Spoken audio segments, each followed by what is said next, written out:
The phone rang at 6:47 a.m. on a Tuesday morning in November. I knew before I picked it up that my life was about to split in two before this call, and everything after. Some things you just know in your bones. When you're 72 years old and you've lived through a husband's death, 3 recessions, and more heartbreak than you care to count, you develop an instinct for disaster. It was my son calling. And he was screaming, "Hello there. My name is Ruth Ann Coleman, but most folks around here just call me Ruth. I live in Marion, Ohio, a small manufacturing town about an hour north of Columbus. Been here my whole life, except for 2 years in Cleveland right after I married my husband Tom back in 1972. We came back when Tom got offered a supervisor position at the Whirlpool plant. That was 50 years ago now. Tom's been gone 6 years this past April. I'm telling you this because you need to understand what kind of person I am. I'm not dramatic. I don't exaggerate. I worked my whole adult life first as a secretary at Marion General Hospital, then part-time at the public library after Tom retired. We saved every penny we could. We lived in the same 3-bedroom ranch house for 48 years. Same beige carpeting Tom installed himself in 1989. Same kitchen table we bought at a yard sale in 1976. We weren't rich, but we were careful. Tom always said, "Ruth, we don't need fancy. We need steady." So that's what we built. A steady, quiet life. I raised 2 children in that house. My daughter Sarah turned out fine. She's a dental hygienist in Reno now, married to a good man named Pete. They visit every Christmas. But my son Michael, well, that's a different story. That's the story I'm about to tell you. Michael is 43 years old. He's my firstborn. When he was little, he was sweet as pie. Sensitive, creative, always drawing pictures and making up stories. Tom used to take him fishing every Saturday morning down at the reservoir. Michael would talk the whole time about dinosaurs, about outer space, about whatever was spinning through that quick mind of his. He never caught much fish. Too busy talking. But somewhere around middle school, things started to shift. He got in with a rough crowd. Started cutting classes. Tom tried everything grounding him, taking away privileges, sitting him down for those long, serious talks. Nothing stuck. By the time Michael was 17, he dropped out of school and moved in with a girl named Crystal, who was 24 and had a baby from a previous relationship. That didn't last. Neither did the job at AutoZone, or the warehouse position, or the attempt at getting his GED. Over the years, Michael cycled through relationships, apartments, cities, jobs. He'd call me every few months, sometimes asking for money, sometimes just to talk. I always answered. He was my son. What else was I supposed to do?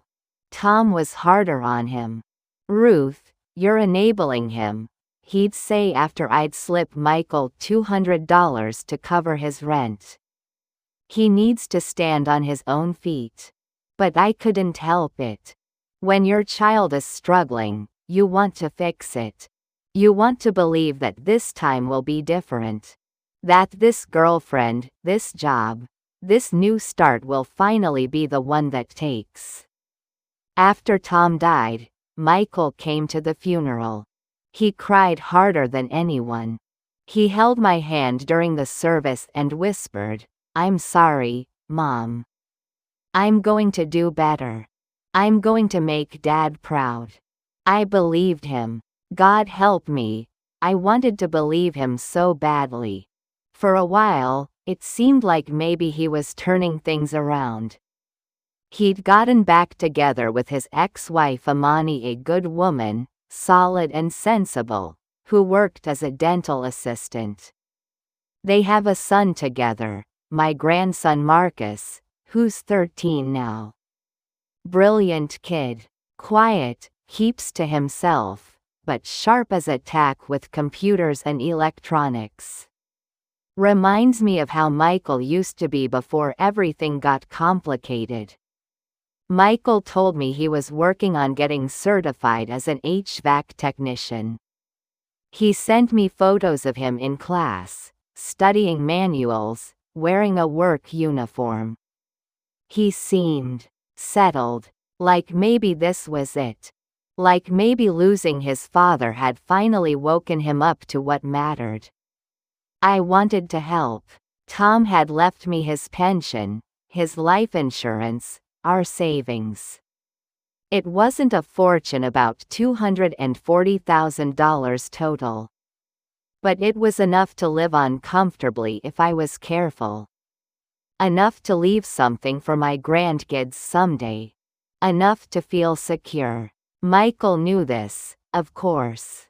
We'd talked about finances after the funeral, when I was figuring out all the paperwork and accounts. He'd even helped me set up online banking so I could manage everything from home. "Mom, you need to keep up with technology," he'd said, patient as a teacher. "Let me show you how this works." He sat right there at my kitchen table, walking me through usernames and passwords, showing me how to check my balance, how to transfer money between accounts. I remember feeling grateful, feeling like maybe this was the new Michael, responsible, caring, present. The son I'd always hoped he'd become. That was 11 months ago. 3 months ago, on a Thursday afternoon in August, I logged into my bank account to pay my electric bill. I do this every month, same routine. I opened the checking account page first. The balance looked fine. Then I clicked over to my savings account, the one where Tom's life insurance money sat, gathering its modest interest. The screen loaded slowly. My internet's not the fastest out here. When the numbers appeared, I thought there must be some mistake. Some glitch in the system. I logged out and logged back in. Cleared my browser like my grandson had taught me. Tried again. The balance still read $17.43. I sat at that kitchen table for 20 minutes, just staring at the screen. My hands were shaking so hard I could barely hold the mouse. $237,000. Gone. Transferred out in chunks over the past 6 weeks. All of it done from my own computer, using my own login credentials, while I was at the grocery store or the library or sleeping in my bed 10 feet away. I called the bank. They pulled up the transaction history. Every transfer had been authorized with my username and password. The IP address matched my home computer. As far as they were concerned, I had moved the money myself. There was nothing they could do. I called Michael 17 times that day. Straight to voicemail. I drove to his apartment on the south side of town, the one I'd helped him pay the deposit on back in May. The building manager, a tired-looking woman named Denise, met me in the parking lot. "He cleared out 3 days ago," she said, not unkindly. "Left owing 2 months' rent. Didn't even turn in his keys." "Did he say where he was going?" My voice sounded strange to my own ears. "Small. Far away." Denise shook her head. "Honey, men like that don't leave forwarding addresses. They just find another woman with a soft heart and a full wallet." I've seen it 100 times. I drove home in a daze. It was starting to rain, that late summer rain that feels like the world is crying with you. I parked in my driveway and looked at my little ranch house. The house Tom and I bought when we were young and hopeful. The house where I raised my babies. The house I thought I'd die in someday. I couldn't afford to keep it anymore.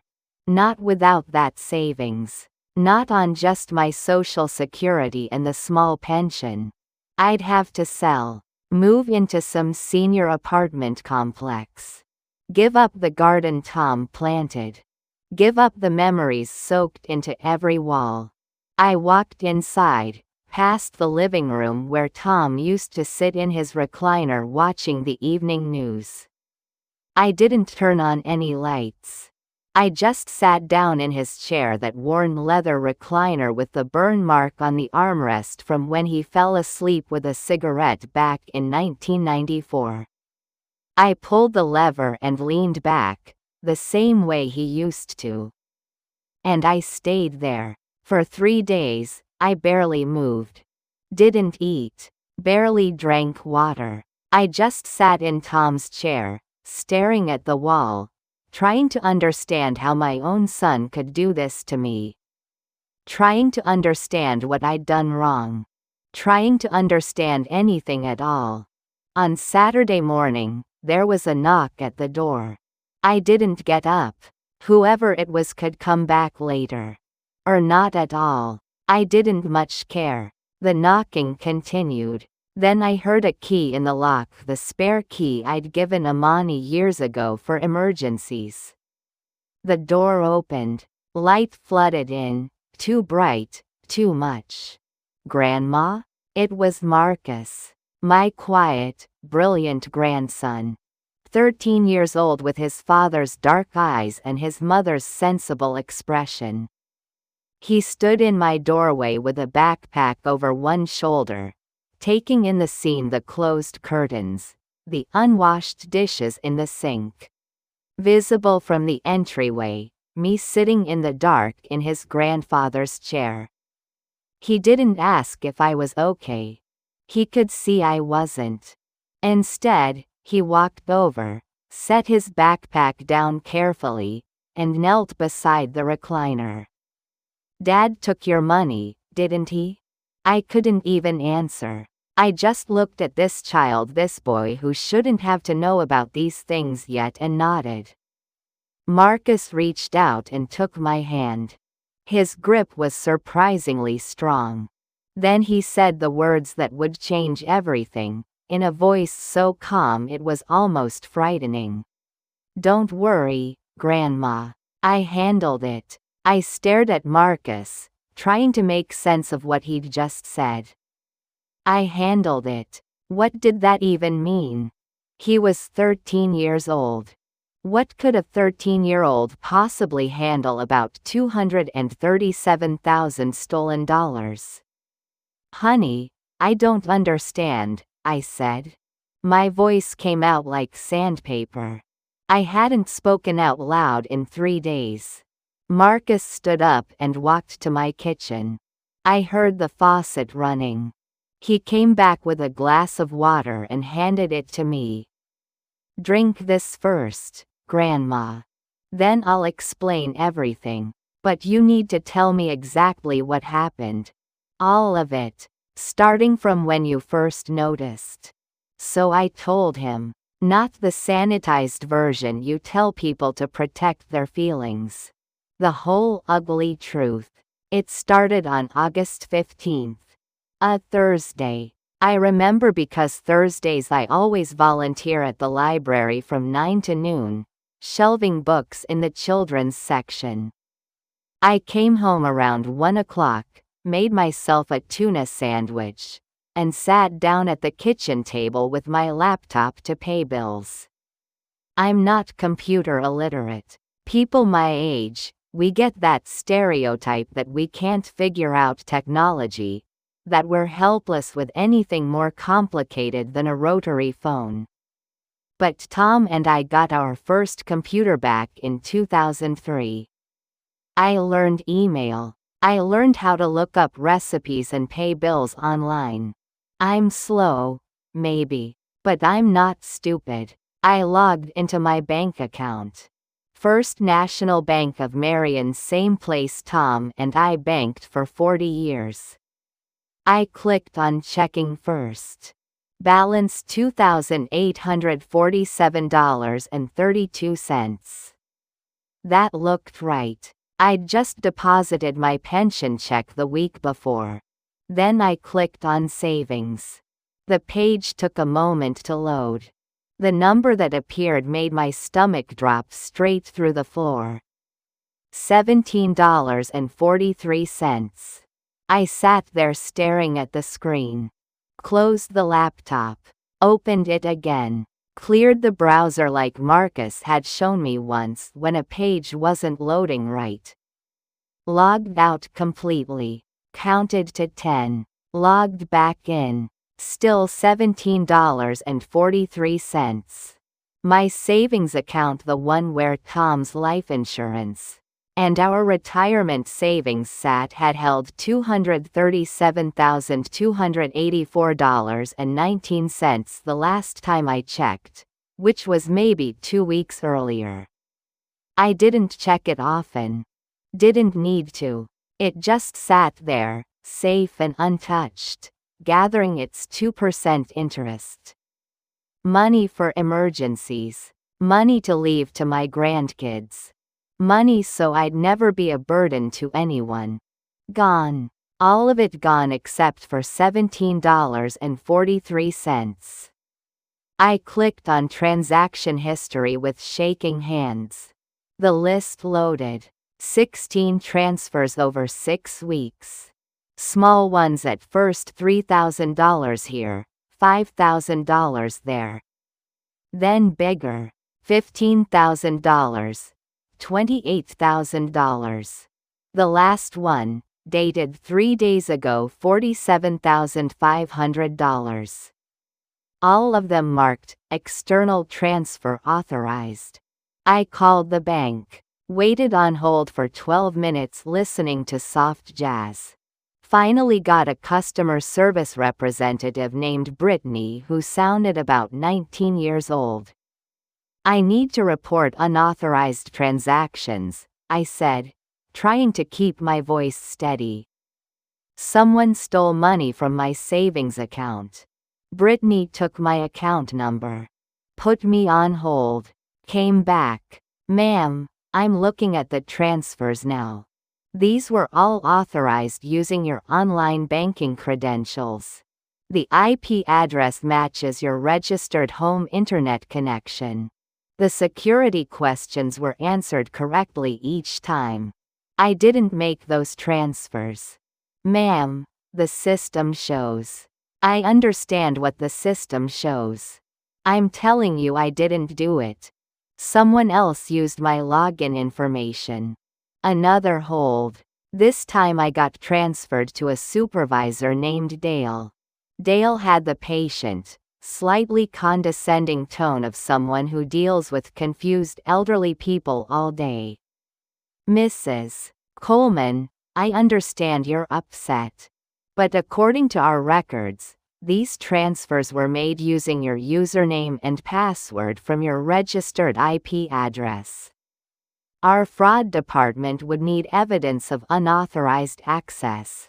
My son had access to my computer, I said. The words felt like glass coming out. He helped me set up the online banking last November.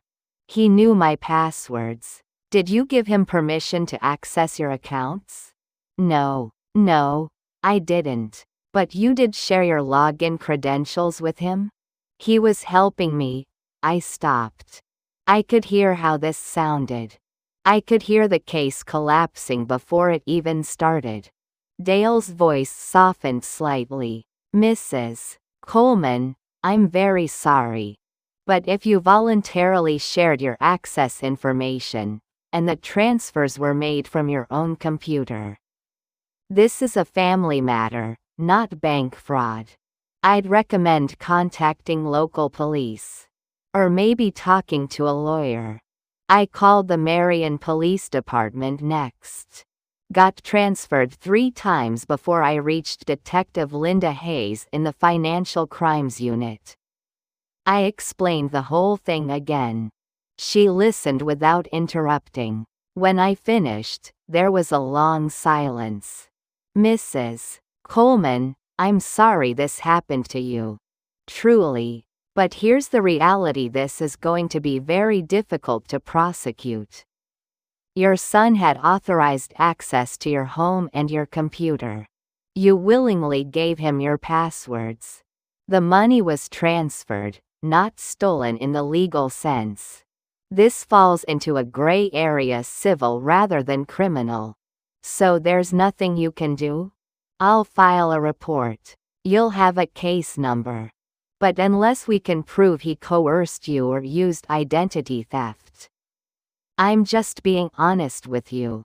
These family financial abuse cases almost never result in charges. Especially when the victim gave access voluntarily. That word, victim, it sat in my chest like a stone. I drove to Michael's apartment that afternoon. The Meadowbrook Apartments on the south side, near the old Kmart that closed down 5 years ago. I'd been there before, helped him move in back in May, bought him a lamp and some kitchen stuff from Target because he was starting fresh. The apartment was on the 2nd floor. Unit 2C. I climbed the outside stairs, knees aching, and knocked on the door. No answer. I knocked again, harder. Nothing. A door opened across the breezeway.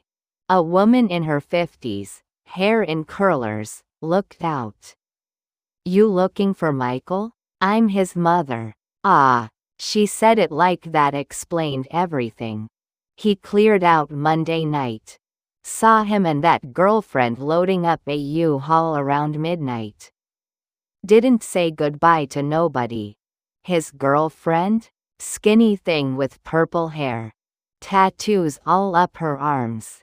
She's been staying here the past month or so. The woman shook her head. Your son owes Denise 3 months' rent, you know. She's down in the office if you want to talk to her. I found Denise in the manager's office, a cramped room that smelled like cigarettes and air freshener fighting for dominance. She looked up from her computer when I walked in. You must be Michael Coleman's mother, she said. No question in her voice. How did you know? You look like someone whose kid just screwed them over. I can always tell. She leaned back in her chair. He left Monday. Took everything. Didn't turn in his keys. Didn't pay what he owed. I'm eating $4,200 in lost rent. Did he say where he was going? Denise lit a cigarette, even though there was a no smoking sign on the wall behind her. Honey, men like your son don't leave forwarding addresses. They burn through everyone in one town, then move on to the next. The girlfriend Fallon, I think her name was, she had an eviction notice from Columbus before she showed up here. I should have known better than to approve him with her around. Fallon, I repeated. Michael had never mentioned anyone named Fallon. Pretty sure that's not her real name either, Denise said, exhaling smoke. She paid the first month in cash. Had that look about her, you know? Like she's running from something. Or toward the next con. She studied me. How much did he take? I couldn't answer. More than 5 figures? I nodded. Jesus. Denise stubbed out her cigarette. Well, he's probably halfway to Florida by now. That's where they all go. Arizona. Somewhere they can disappear. She paused. For what it's worth, I'm sorry. I got 2 kids of my own. I'd die if either of them did something like this to me. I drove home. It was raining again. I white-knuckled the steering wheel the whole way, because if I let go, even for a second, I thought I might just pull over and never start driving again. Back in my kitchen, I made a list. Called it options, like I was solving a normal problem. Like this was just another thing to manage. Option 1, report to police. Already done. Dead end. Option 2, hire a lawyer. Called 3 firms the next day. None of them wanted to take the case. Too complicated. Too expensive. Too unlikely to recover anything even if we won. Option 3, call Sarah, my daughter. Tell her what happened. Ask for what? Money? Pity? I couldn't do it. She'd told me 6 months ago, Mom, Michael's using you. Stop giving him access to everything. I hadn't listened. Option 4, sell the house. Move into subsidized senior housing. Live off Social Security. Except that this was my life now. I sat at that kitchen table for hours, staring at my useless list. The rain kept falling. The house felt enormous and empty around me. Tom's chair sat in the living room, waiting. I thought about him. What he would say. What he would do. Tom would have never let it get this far. Tom saw Michael clearly. Saw the pattern. Saw the manipulation. I was the one who kept making excuses. Kept believing. Kept hoping this time would be different. I walked into the living room and sat down in Tom's recliner. Pulled the lever. Leaned back. And I just stopped. Stopped trying to fix it. Stopped trying to understand it. Stopped everything. 3 days I sat in that chair. Marcus found me on Saturday morning. Now he stood in my kitchen, listening to the whole terrible story. When I finished, he nodded once. Like he'd suspected every word of it. Grandma, he said quietly, I need to show you something. He opened his backpack and pulled out a laptop. Not his regular one. This one looked older, scratched up. He set it on the kitchen table and opened it. The screen came to life, filled with files and folders I didn't recognize. I've been watching Dad for 3 months, Marcus said. I knew he was going to do something. I just didn't know what. He clicked open a folder labeled, Evidence.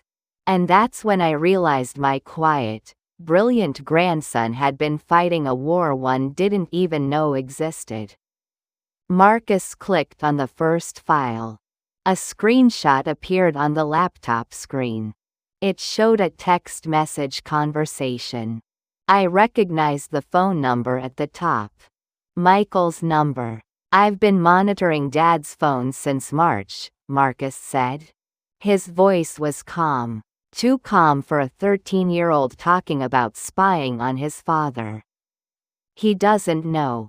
I installed remote access software when he asked me to fix a virus on his phone back in February. He never checks his permissions. The text was from someone named Fallon. Purple heart emoji next to the name. Fallon, your mom still clueless? Michael, completely. She thinks I'm taking HVAC classes lol. Fallon, how much we talking? Michael, at least 200K. Maybe more. She showed me all the accounts when Dad died. Fallon, split it 5,050? Michael, 6,040. She's my mom. Fallon, fine. But I want it in writing. The date stamp read March 22nd. 5 months ago. Before Michael had even moved to Marion. Before he'd shown up at Tom's funeral crying and promising to do better. All of it planned.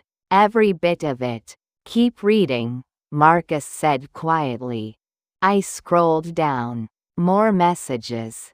Dozens of them. Fallon sending Michael articles about elder financial abuse.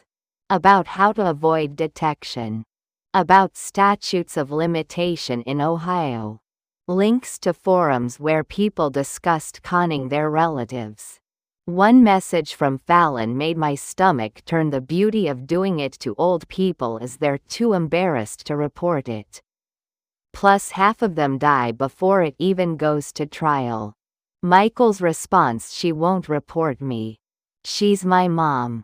She'll forgive anything. I pushed the laptop away. Stood up. Walked to the kitchen sink. Gripped the edge of the counter with both hands and stared out the window at my backyard. Tom's tomato plants were overgrown. I hadn't watered them in a week. There's more, Marcus said behind me. I don't want to see more. Grandma. His voice was gentle but firm. You need to see all of it. So you understand what we're dealing with. I turned around. Looked at my grandson. Really looked at him. He had his grandfather's eyes. Dark and serious. Tom used to get that same expression when he was working through a problem. Focused. Determined. How long have you known? I asked. That Dad was planning something? Since March. That it was specifically about your money? Mid-April. He got drunk one night when I was staying at his apartment. Started talking about how you were sitting on all this cash and didn't even need it. How Grandpa would have wanted him to have it. How he was the son and he deserved it more than Sarah because she married rich. Marcus's jaw tightened. He didn't know I was listening from the bedroom. Why didn't you tell me? I tried.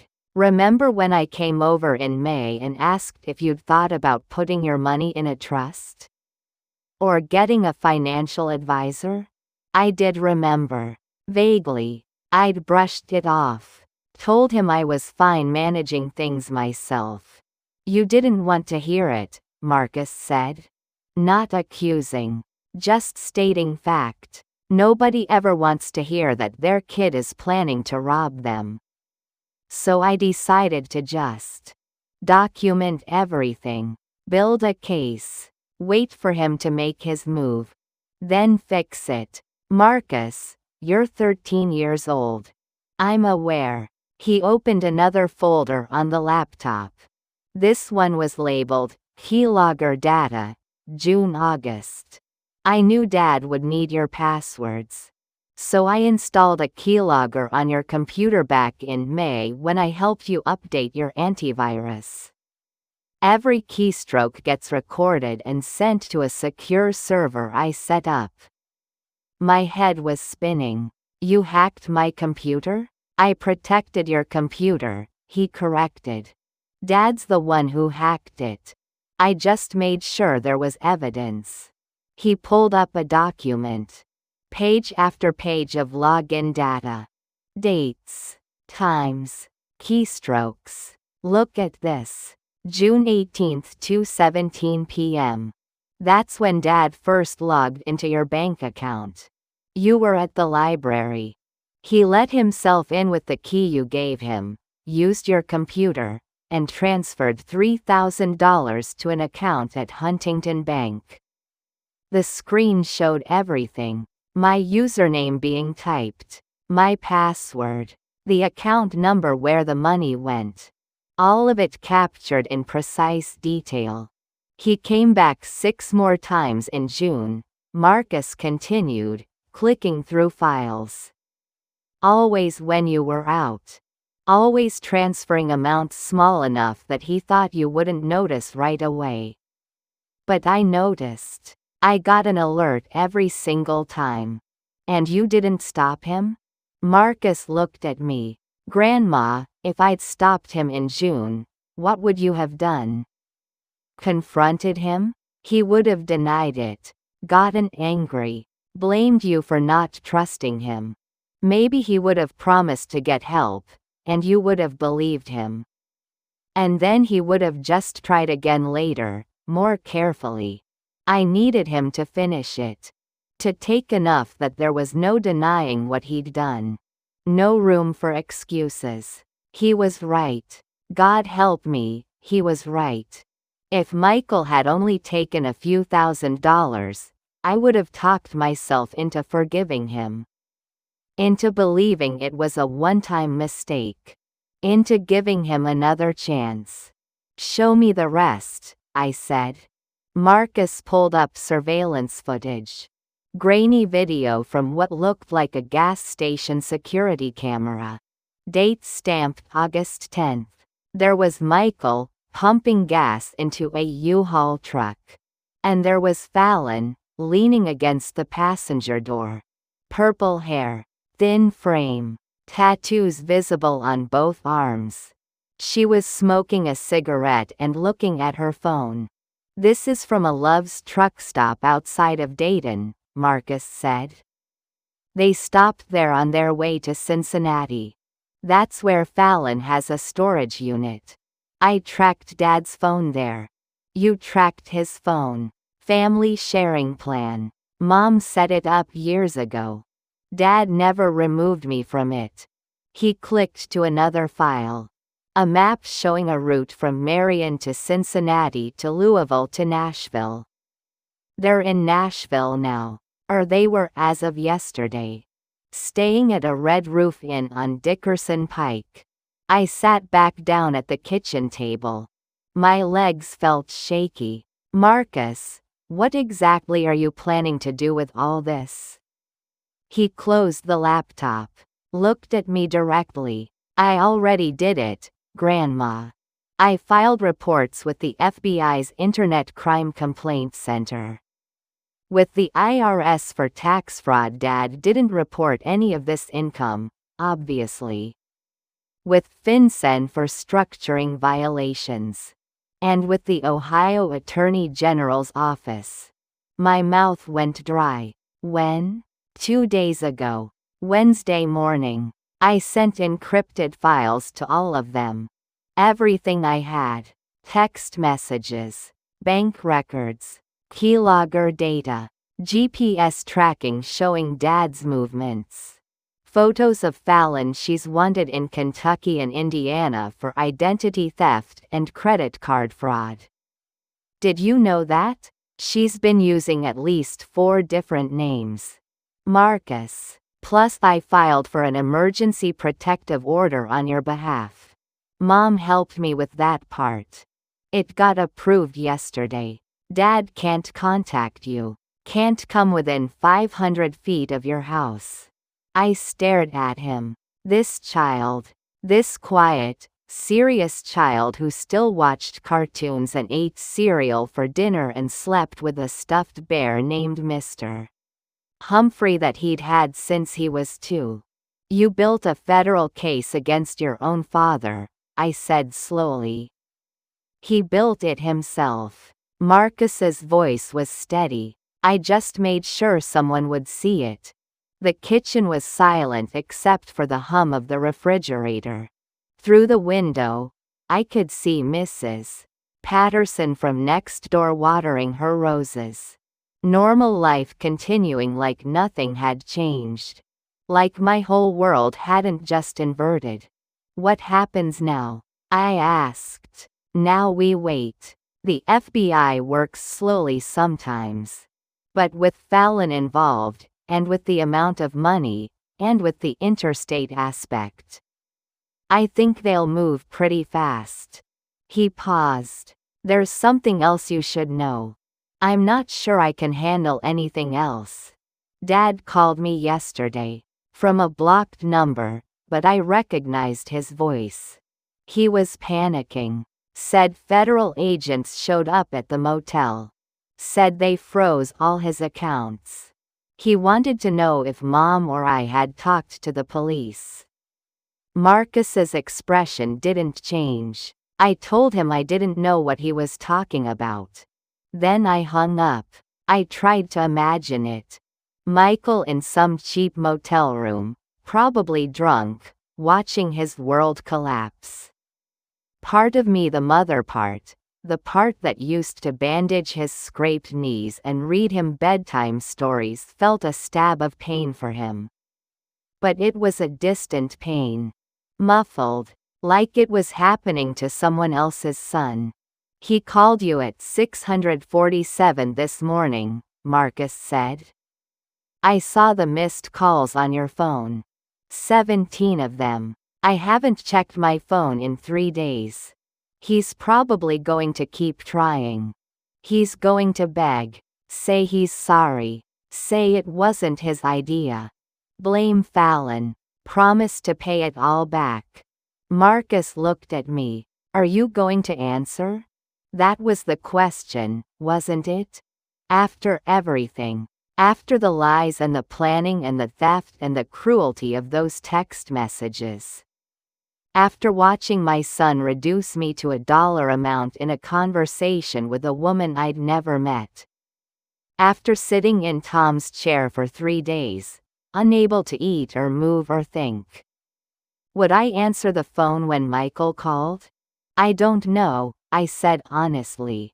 Marcus nodded, like he'd expected that answer. Mom says it's okay to love someone and still protect yourself from them.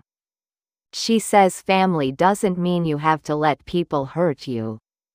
Amani, his mother, my former daughter-in-law who'd left Michael 4 years ago after he'd emptied their joint account and disappeared for a week.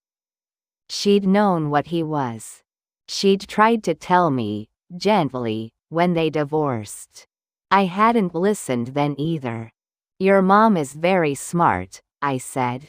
Yeah. Marcus stood up, started packing his laptop away. She also says you should come stay with us for a while. We have the guest room. She doesn't think you should be alone right now. The thought of leaving this house, even temporarily, made my chest tight. But the thought of sitting here alone, waiting for Michael to show up, waiting for the phone to ring, waiting for everything to fall apart. Maybe for a few days, I said. Good. Marcus zipped up his backpack. Then he came over and hugged me. A real hug. Tight and warm and solid. He was almost as tall as me now. When had that happened? I'm sorry I spied on you, he said into my shoulder. I know it was wrong. But I needed the evidence. I held him tighter. You saved me. You know that, right? You saved everything. He pulled back, looked at me with those serious Tom eyes. Grandpa would have done the same thing. He taught me that family means protecting each other. Not just from strangers. From anyone who tries to hurt the people you love. And that's when I finally cried. Not the quiet tears I'd been holding back for days. Real crying.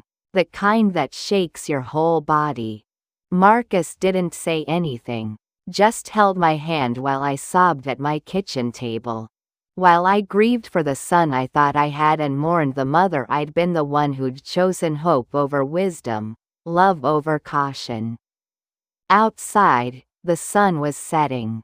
Mrs. Patterson finished watering her roses and went inside. A dog barked somewhere down the street. The world kept turning. My phone buzzed on the counter.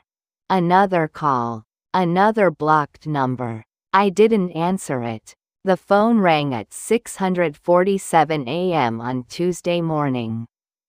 1 week after Marcus had shown me everything. 1 week after I'd moved into Amani's guest room.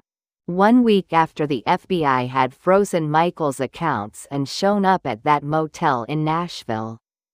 I was awake. Had been awake since 5. Some habits you can't break, even when your whole world has turned upside down. The phone sat on the nightstand, vibrating and lighting up.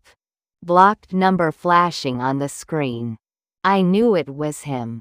He'd been calling every day. Sometimes 20 times a day.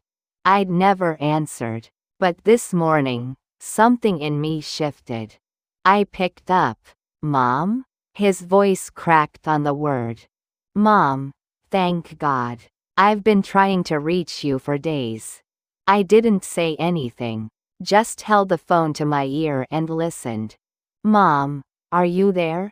Please talk to me, please. I'm here. He exhaled, a sound like relief and desperation mixed together. Mom, something terrible has happened. The FBI, they came to where I was staying. They froze my bank accounts. They took my phone, my laptop. They're saying I committed federal crimes. They're saying, his voice broke. They're saying you filed a complaint against me. Still, I said nothing. Mom, please. You have to tell them it was a misunderstanding. Tell them you gave me permission to handle your finances. Tell them. Stop. The word came out harder than I'd intended. Hard enough that he went silent. I didn't file anything, I said. But I know what you did. I've seen the text messages. I've seen the bank transfers. I know about Fallon. I know all of it. Silence on the other end. Then, who showed you? Does it matter? It was Marcus, wasn't it? That little. He stopped himself. Mom, whatever he told you, he's lying. He's been trying to turn you against me since he was little. He's always hated me. Don't. My voice shook. Don't you dare blame your son. He's the only reason I'm not living on the street right now. Mom, listen to me. Just listen, okay? Michael's voice shifted. Softer now. The voice he used when he wanted something. I made mistakes. I know I did. I was desperate. Fallon, she was in trouble, and I was trying to help her, and things got out of control. But I was going to pay it all back. I swear to God, I was going to pay it back. You took $237,000. I know, and I'm sorry. I'm so sorry, Mom. I've been sick over this. I can't eat. I can't sleep. His voice cracked again. I just needed some time to get on my feet. To start over. Dad's life insurance that was supposed to be for the family, right? I'm family. I'm your son. You planned it. The words came out flat. Before you even came to your father's funeral, you were planning to rob me. No, that's not. I saw the texts from March. She thinks I'm taking HVAC classes, lol. Does that sound familiar? Long silence. When he spoke again, his voice had changed. Colder. You had no right to look at my private messages. You had no right to steal my entire life savings. I didn't steal anything. That money should have been mine anyway. Dad would have wanted me to have it. I'm his son. His only son. Not Sarah and her perfect husband and her perfect life in Reno. Me. There it was. The real Michael. The one underneath all the apologies and promises. Your father, I said quietly, would be ashamed of you. Fuck you. The words hit like a slap. In 43 years, Michael had never spoken to me like that. Even at his worst, even drunk or high or angry, he'd never said those words to me. Fuck you, he said again. You always took his side. Always. He was the golden boy who could do no wrong, and I was the screw-up. The disappointment. You think I don't know what you said about me? What you told Sarah? Michael's just going through a phase. Michael will figure it out eventually. Like I was some kind of charity case. Michael, I needed that money. I needed it, and you were just sitting on it like some kind of dragon hoarding gold. You don't even need it. You're old. You're going to die soon anyway. What were you saving it for? Each word was a knife. But something strange was happening. Instead of hurting more, I was hurting less. Like watching someone you love turn into a stranger. The pain doesn't sharpen. It just goes numb. Are you finished? I asked. No, I'm not finished. You owe me. After everything I've been through, everything I've suffered, you owe me something. I gave you everything. Your whole life, I gave you everything. You gave me nothing. You gave me lectures and disappointment and Dad's judgment. You know what you never gave me? Respect. Belief. You never believed I could. I believed in you until the moment you proved I shouldn't. Silence. Heavy and thick. Then Michael laughed. An ugly sound. Well, congratulations, Mom. You finally learned. Took you 72 years, but you finally figured out that your son is a piece of shit. How does it feel? Heartbreaking, I said. And it was true. Even now, even after everything, it broke my heart. But I'll survive it. The question is, will you? What's that supposed to mean? It means you're going to prison, Michael. Or at minimum, years of probation and restitution payments.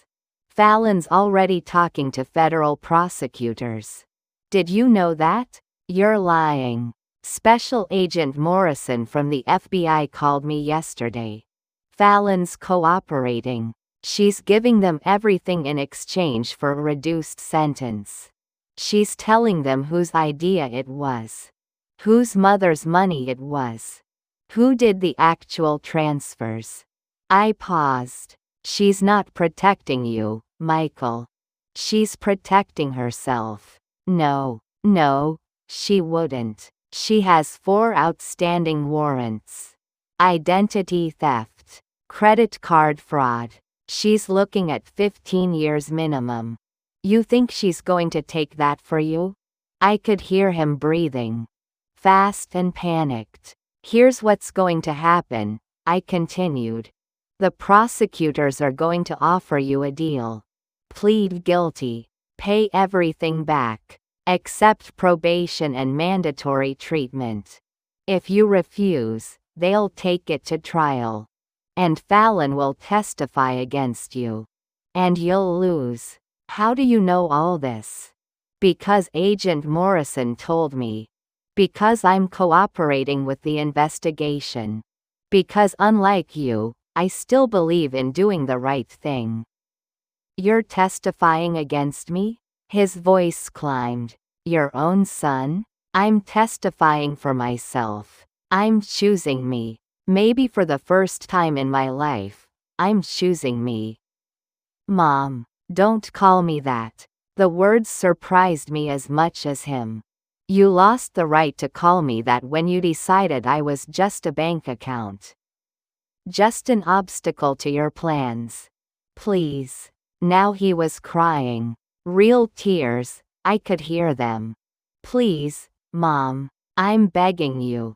Drop the charges. Tell them you gave me permission. Save me, please. And there it was. The moment I'd been dreading. The moment where he stopped being angry and started being the little boy I'd raised. The boy who cried when he fell off his bike. The boy who needed me. I can't save you, I said softly. You have to save yourself. I can't do this alone. Then you should have thought of that before you planned to rob me blind and disappear. Silence. Then his voice came back. Low. Dangerous. You're going to regret this. Maybe. But I'll regret it with a roof over my head and money in the bank. You made sure of that. What? Marcus made sure every transfer was documented. Every keystroke. Every login. The FBI recovered it all. It's been frozen in an evidence account, but once your case is settled, it comes back to me. Every penny. Plus penalties. I could hear him trying to process this. trying to understand that he'd lost. That his brilliant plan had been undone by a 13-year-old with a laptop. "Marcus," he said finally. Flat. "My own son. Your son who you ignored for years. Your son who you lied to. Your son who was smart enough to see what you really are. He's just a kid. He doesn't understand. He understands better than you ever will." I stood up, walked to the window of Amani's guest room. Outside, the sun was rising, orange and pink against the gray sky. He understands that love doesn't mean letting someone destroy you. That family doesn't mean being a victim. I'm your son, and I'm your mother, but that doesn't make me your property. It doesn't make me your emergency fund. It doesn't make me someone you can use and discard. So that's it? You're just done with me? I thought about that. Really thought about it. "I love you," I said. "I'll probably always love you. But I don't trust you. I don't want you in my life. And I'm not going to keep setting myself on fire to keep you warm." "You'll change your mind. You always do." "No," I said. "I won't." And I hung up. The phone rang again immediately. I turned it off. Sat on the edge of the bed. My hands were shaking. My whole body was shaking. There was a soft knock on the door. "Ruth?" Amani's voice. "You okay?" I talked to him. The door opened. Amani came in, still in her bathrobe, holding 2 mugs of coffee. She sat down next to me, handed me one of the mugs. "How do you feel?" she asked. "Like I just cut off my own arm." "Yeah," she nodded. "That's about right." We sat there in silence, drinking coffee, watching the sun come up. "It gets easier," Amani said finally. "Not right away, but eventually. You learn to remember the person they used to be or the person you thought they were without letting it destroy you." "How long did it take you?" "About a year. Maybe 2. She looked at me. "But I had Marcus to protect. That made it easier to stay strong. I don't have anyone to protect except myself." "That's enough," Amani said. "You're enough." The money came back 3 months later. Just appeared in my account one morning in late November. $237,000. Plus $42,000 in penalties and interest that Michael's seized assets had covered. Agent Morrison called to confirm. "The case is closed, Mrs. Coleman." Mr. Coleman accepted a plea deal. 5 years probation, full restitution, mandatory substance abuse treatment. He's banned from contacting you. If he violates any terms, he goes to prison. And Fallon? 18 months federal prison. She's already serving time in Kentucky for the identity theft charges. I thanked her and hung up. Sat at my kitchen table back in my own house now, back in my own life, and looked at the bank balance on my computer screen. I was whole again. Financially, at least. The emotional part would take longer. I called Marcus that afternoon. "I want to set up a college fund for you. $50,000. It's yours. For school, for whatever you need. Grandma, you don't have to. I know I don't have to. I want to. You saved my life. Let me do this." Silence. Then, "Okay. Thank you. Thank you," I said. "For everything." That Saturday, he came over to help me plant spring bulbs in Tom's garden. We worked side by side in the cold November dirt. Didn't talk much. Didn't need to. My phone stayed off most days now. I'd gotten a new number. Only Sarah and Amani and Marcus had it. Michael sent letters from his probation officer's address. I collected them in a drawer, unopened. Maybe someday I'd read them. Maybe not. But for now, I was learning something Tom had tried to teach me years ago. Sometimes loving someone means letting them face the consequences of their choices. Even when that someone is your son. Especially when that someone is your son. Spring came to Marion the way it always does. Slow at first. A few brave crocuses pushing through the half-frozen ground. Then the forsythia blooming bright yellow along the fence line. Then the daffodils Tom planted 20 years ago, coming back like they always do, like nothing had changed at all. But everything had changed. It's been 8 months since that morning phone call. 8 months since I hung up on my son and turned off my phone and sat shaking in Amani's guest room. 8 months since I chose myself. Some days it still feels impossible that I did it. That I actually said no. That I actually let him face the consequences. The mother I was before, the one who answered every call, who believed every promise, who kept hoping this time would be different. She feels like someone I used to know a long time ago. Someone I remember fondly but can't quite return to. I'm back in my house. Tom's house. Our house. The mortgage is paid off now. I used some of the recovered money to do that. Got rid of that monthly payment hanging over my head. The rest sits in 3 different accounts now, spread out, protected. Marcus helped me set up better security. 2-factor authentication. Alerts for every transaction. A financial advisor who checks in quarterly. I'm not naive anymore. That's what's changed most, I think. I used to believe that love meant trust without question. That family meant access without boundaries. I know better now. The house feels different these days. Lighter somehow, despite everything. I repainted the kitchen last month a soft sage green that catches the morning light. Replaced the old curtains Tom and I bought in 1998. Small changes, but they matter. They mark a before and after. Every Saturday, Marcus comes over. It's become our routine. He arrives around 10 in the morning. Usually carrying his backpack and whatever homework he's procrastinating. We work in Tom's garden together. I've expanded it, actually.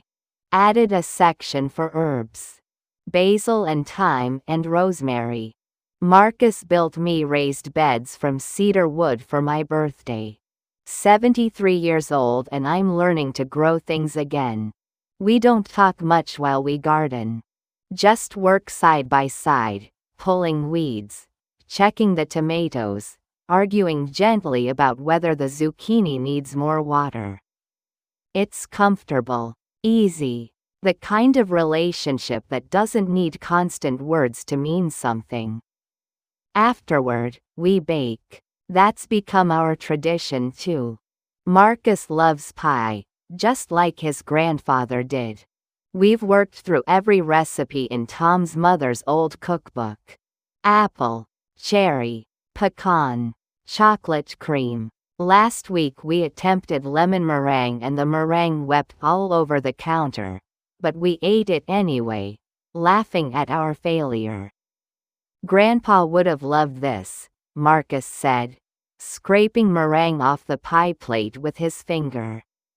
Your grandpa once made a pie so bad we had to throw the whole pan away, I told him. This is gourmet compared to that disaster. These are the moments I hold onto now. These small, ordinary, perfect moments. They're what got stolen from me along with the money. The ability to feel safe in my own home. The ability to trust. The ability to believe in simple goodness. But I'm building it back. Slowly. one Saturday at a time. The letters still come. Michael sends them from his probation officer's address in Columbus, where he's required to live for the next 4 years. They arrive every 2 weeks like clockwork. Always the same return address. Always in his handwriting on the envelope. I have 43 of them now. They sit in the bottom drawer of Tom's desk, unopened. I don't throw them away. That feels too final, too cruel. But I don't read them either. I'm not ready. Maybe I never will be. Sarah came to visit in March. Flew in from Reno, stayed for a week. We didn't talk about Michael much. She asked once if I'd heard from him. I showed her the drawer full of letters. "You're stronger than I thought you were, Mom," she said. "I'm not strong. I'm just tired of being weak." She hugged me then, long and tight. "Same thing," she whispered. "I've started volunteering at the library again. Tuesdays and Thursdays, 9 to noon. Shelving books in the children's section. Helping kids find stories about dragons and magic and brave girls who save themselves. I like it. It's simple work. Useful. Nobody wants anything from me except to know where the Dr. Seuss books are. Mrs. Patterson next door brings me tomatoes from her garden when they're ripe. I bring her zucchini bread when Marcus and I bake. Small kindnesses. The currency of normal life. I'm learning what it means to have boundaries. Real ones. Not just with Michael, but with everyone. When the church fundraising committee called asking me to chair the bake sale, I said no. Just no. No explanation, no apology. It felt revolutionary. I'm learning that no is a complete sentence. That I don't owe anyone my time or my energy or my money just because they ask for it. That being kind doesn't mean being available for use. Some nights I still sit in Tom's recliner. But not the way I did last summer when everything fell apart. Now I sit there and read. Or watch old movies. Or just look out the window at my garden and feel grateful that it's still mine. I think about Michael sometimes. Wonder where he is. What he's doing. If he's sober. If he's learned anything. If he thinks about what he did to me. But I don't wonder long. I can't afford to. Wondering about Michael is a rabbit hole that leads nowhere good. What I know is this: he made his choices. He chose Fallon over family. He chose money over morality. He chose to see me as a resource instead of a person. Those were his decisions, not mine. And I made mine. I chose to survive. I chose to protect what was left. I chose to believe Marcus when he said he could fix it. I chose to let the law do what it was designed to do. I chose myself. That still feels strange to say. Selfish, even. Like I should be ashamed. But I'm working on that. Working on believing that self-preservation isn't the same as selfishness. That protecting yourself from harm isn't the same as refusing to love. Because here's the truth I've learned: I still love Michael. Probably always will. He's my son. That doesn't just disappear because he hurt me. Love doesn't work that way. But love and trust are different things. Love and access are different things. Love and forgiveness are different things. I can love him and still refuse to answer his calls. I can love him and still keep him out of my life. I can love him and still protect my peace. Love doesn't require me to set myself on fire to keep him warm. It doesn't require me to bankrupt myself to fund his disasters. It doesn't require me to accept abuse in the name of family loyalty. Real love, the kind Tom taught me. The kind I'm teaching Marcus now. Real love is about protection. About showing up. About doing hard things because they're right, not because they're easy. Marcus protected me when I couldn't protect myself. That's love. Amani helped me find my strength when I'd lost it. That's love. Sarah flew across the country to sit with me in my kitchen and remind me I wasn't alone. That's love. Michael stole my life savings and blamed me for catching him. That's not love. That's something else entirely. Something I'm done pretending to accept. Last week, Agent Morrison called with an update. Michael completed his substance abuse program. He's working at a warehouse in Columbus. Living in a halfway house. Attending his probation meetings. Following the rules. He asked if you might be willing to meet with him, Agent Morrison said. As part of his recovery program. Making amends and all that. No, I said. Simple as that. I understand. I'll let his probation officer know. She didn't try to change my mind. Didn't tell me I should give him another chance. Just accepted my answer and moved on. It felt like respect. Like someone finally believing that I knew what was best for myself. Maybe someday I'll read those letters. Maybe someday I'll agree to a supervised meeting. Hear what he has to say. Let him attempt his amends. Maybe someday the wound will be old enough, scarred over enough, that I can face him without feeling like I'm being torn apart all over again. But that day isn't today. And it isn't tomorrow. And I'm making peace with the fact that it might not ever come. I'm 73 years old. I don't know how many years I have left. Tom only made it to 64. His father died at 70. Genetics aren't on my side. So I'm done spending my remaining time on people who hurt me. Done sacrificing my peace for other people's comfort. Done being someone's ATM, someone's safety net, someone's endless well of forgiveness. I'm spending my time with Marcus and his terrible jokes. With Sarah and her video calls from Nevada. With Amani and our Tuesday morning coffee dates. With my garden and my library books and my quiet, ordinary, beautiful life. This is what I want to tell you, if you're listening to this story and recognizing yourself in it. If you're the mother whose son keeps asking for money.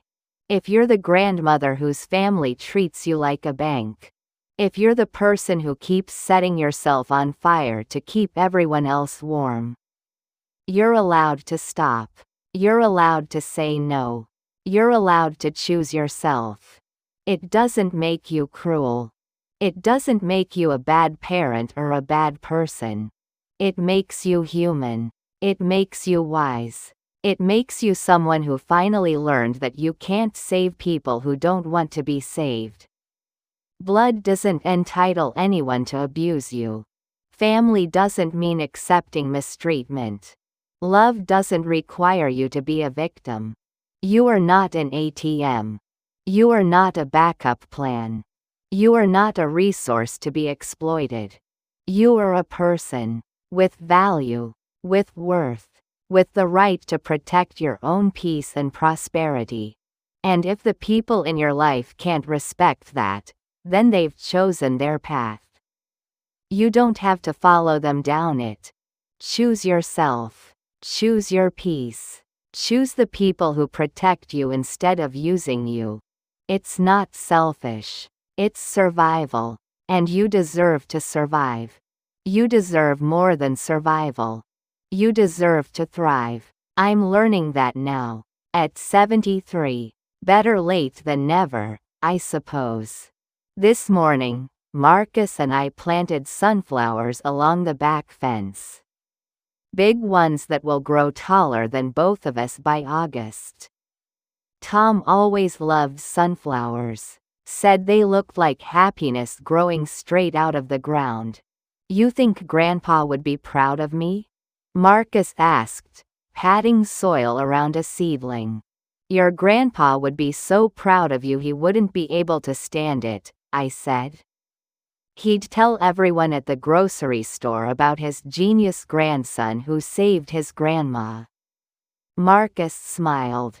That rare, genuine smile he saves for moments that really matter. I think he'd be proud of you too. For being brave. Brave. I'm still not sure if that's the right word. But I'm trying to believe it. The sunflowers will bloom in a few months.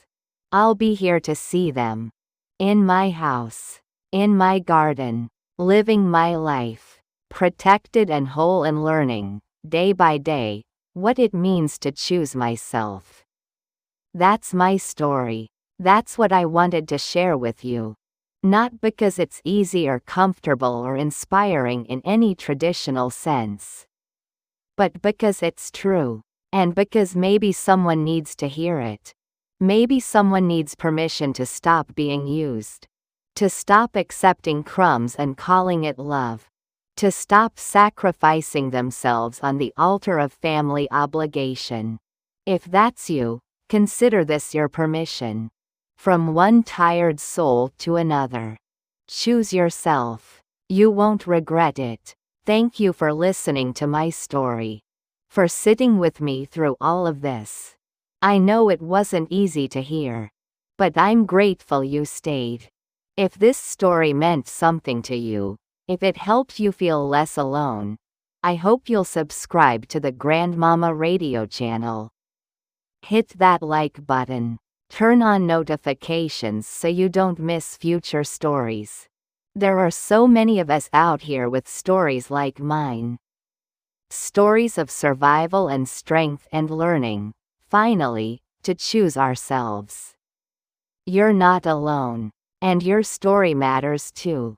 Take care of yourself. You're worth it. JCdo.